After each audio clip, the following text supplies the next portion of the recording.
નમસ્કાર બધાને મારા રામ રામ। રાજ્ય સરકાર દ્વારા મુસાફરોની સવલતો માટે નવી ટેકનોલોજી સાથેની લક્ઝરી બસોની સેવા શરૂ કરવા માટેનો નિર્ણય થયો।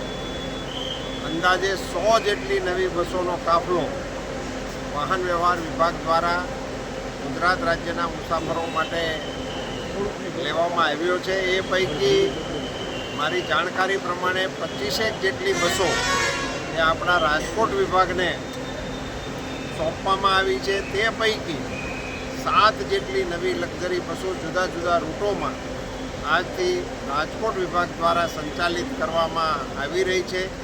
એ ઘડીને આપણે સૌ આનંદ સાથે વધાવીએ।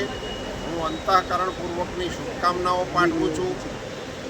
જણાવવા જેવી બાબત મેં બસને અંદરથી જોઈ તો એક બાબત જણાવતા મને ગર્વ થાય છે કે સંપૂર્ણ luxury bus A make in India છે। સંપૂર્ણપણે આખી બસની અંદર તમામ મશીનથી માંડીને ઇન્ટિરિયર સુધીની તમામ વ્યવસ્થાઓ ભારતીય બનાવટની છે। એને આજથી લોકોની સેવા માટે મૂકવામાં આવી છે। બસની અંદર પહેલી વખત મેં સીટ ઉપર જે બેલ્ટની વ્યવસ્થા આપી છે। મને લાગે છે કે સુરક્ષાની દૃષ્ટિએ આ એક નવો આયામ પણ આપણા મુસાફરોને માટે ઉપલબ્ધ થાય છે। મુસાફરી કરતા તમામ ભાઈ બહેનોને મારી હૃદયપૂર્વકની શુભકામનાઓ।